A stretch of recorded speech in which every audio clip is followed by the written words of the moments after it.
आज की इस वीडियो में ना हम ऐसी बात करेंगे जो 10 फाइनेंशियल कॉमन मिस्टेक हम अपनी लाइफ में करते ही करते हैं। तो आज हम उन्हीं चीज़ों को लेके डिस्कस करने वाले हैं एक छोटे से वीडियो के साथ में। चलिए डिस्कस करते हैं। पहला कॉमन मिस्टेक हम लोग करते हैं कि एक्सेसिव इन्वेस्टमेंट। हम बहुत ज़्यादा एक्सपेंस करते हैं, दुनिया भर का जो मिले जो अच्छा लगे वो खरीद डालते हैं। हमें ज़रूरत हो या ना हो हमें वो नहीं देखना होता, लिया और खरीद लिया। नेवर एंडिंग पेन पे बिल्स। अब आपने क्या किया, अमेजन का सब्सक्राइब ले लिया, नेटफ्लिक्स का ले लिया और पता नहीं कौन कौन से सब्सक्राइबर ले लिए। अब ये अपना बिल ना आप कितने घंटे टीवी पे देखते होगे? मुश्किल से 15 मिनट, 20 मिनट, या चलो ठीक है 1 घंटे भी देखते होगे। 1 घंटे के लिए आपने नेटफ्लिक्स का सब्सक्रिप्शन ले रखा है, उसका आप पर मंथ का पे कर रहे हो 150, 200, ऐसे करके छोटे छोटे बिल ना बहुत सारे होते हैं। आपने दुनिया भर के ओटीटी प्लेटफॉर्म का, मैं खाली एक ओटीटी को ये कहीं टारगेट नहीं करना। आपकी ऐसी लाइफ में बहुत सारे ऐसे बिल होंगे जो आप बेवजह पे कर रहे हो, आपकी उनकी इतनी ज़रूरत है नहीं, तो बेहतर है आप उनको अवॉइड कर लो।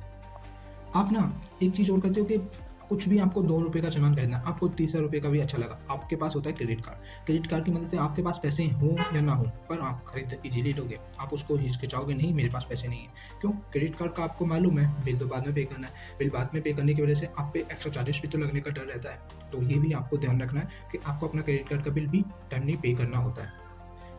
नेक्स्ट स्टेप, हम लोगों को ना कार खरीदने की बहुत जल्दी होती है। हम लोगों को कार व्हीकल खरीदना हमें ज़रूरत हो या ना हो। जनरली एक फैमिली होने के बाद में, फैमिली के बाद में एक बच्चा होने के बाद में प्रेफ़र करते हैं बहुत सारे जितने भी फाइनेंशियल एक्सपर्ट हैं, वो भी तभी प्रेफ़र करते हैं जब उनके एक बच्चा होता है, उसे थोड़ा स्कूल का या ज़्यादा ज़रूरत होती है, तभी वो मतलब खरीद रहे हैं। उसमें भी वो सेकंड हैंड कार को खरीद रहे हैं, ना कि कोई न्यू कार खरीद रहे हैं। तो इससे वो जिनके पास ऑलरेडी वो कैपेबल हैं, ऐसा नहीं है वो लोग कैपेबल नहीं है। वो कैपेबल है, एक से नहीं 10-12 कार खरीदने के कैपेबल हैं, पर वो तब भी नहीं खरीदते। वो इस बात पे मेनली फ़ोकस करते हैं कि हम अपने फाइनेंस को क्यों हम इतना बेकार बेकार करें।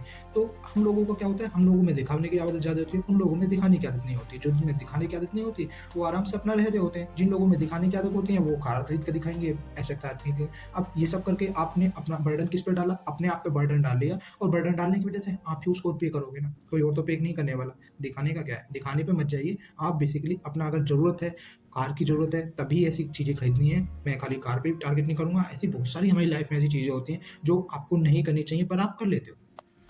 आपका नेक्स्ट टारगेट है घर। आपको ना अपना घर को बहुत होटल की तरह बहुत सब कुछ डिज़ाइनिंग, उसमें झूमर, पता नहीं मतलब एक नहीं, मैं कोई एग्ज़ाम्पल टारगेट नहीं करूँगा। मैं ये करूँगा कि एक सिंपल लाइफ़ भी तो रह सकती है, कि उसमें आप ज़्यादा घर के में ज़्यादा खर्चाई ना करो। आप अपने घर पे ज़्यादा खर्चा ना करके उस अब जो आपके पास मनी है, उसे आप सेव करो। तो मेरा कहने का मतलब, आपको जो नेसेसरी चीज़ें हैं, वो ही आप खरीदो। जो आपने घर में भी अपने सजावट के लिए बहुत सारी ऐसी चीज़ें रखते हो, जो ज़रूरत ही नहीं है उनकी। अब जब उनकी ज़रूरत नहीं है, तो आपको फिर क्या होगा?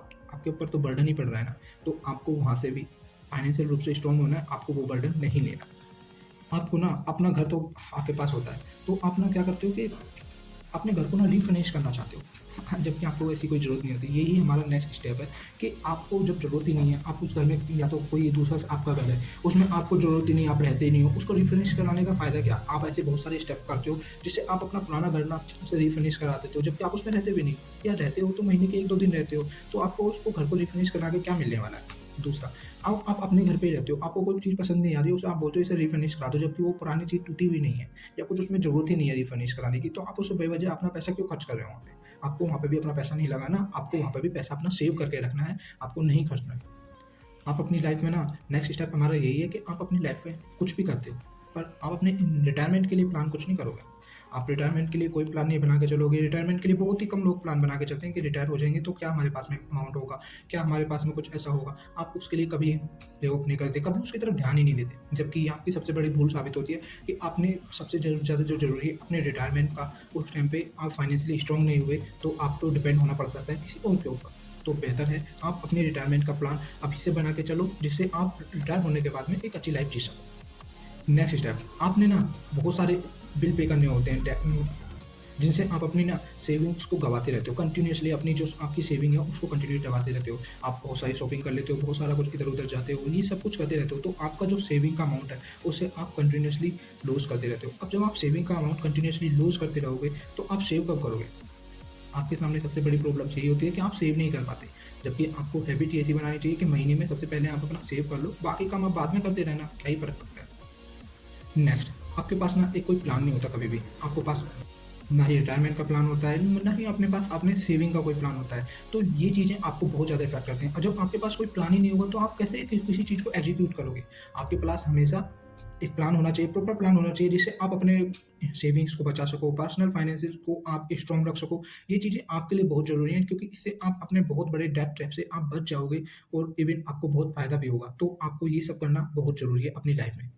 तो इन द लास्ट मैं यही कहना चाहूँगा, आपको अपना जो जितने भी एक्सपेंसिव खर्चे हैं, ज़्यादा हैं खर्चे हैं या फिर बहुत ज़्यादा खर्चे हैं, आपको वो सब कुछ बचा के रखने हैं। आपको कभी भी अपना एक्स्ट्रा खर्चा नहीं करना। कोई भी खर्चा हो रहा है तो ध्यान देना है, कभी कोई कार का हो या होम का हो या कुछ भी हो, आपको एक्स्ट्रा खर्चा नहीं करना। आप अपनी सेविंग्स के ऊपर मेनली फ़ोकस करो। जितना आप सेविंग के ऊपर मेनली फ़ोकस करोगे, उतना आप आराम से जी पाओगे। I hope you gain something from my this video. Thanks for watching.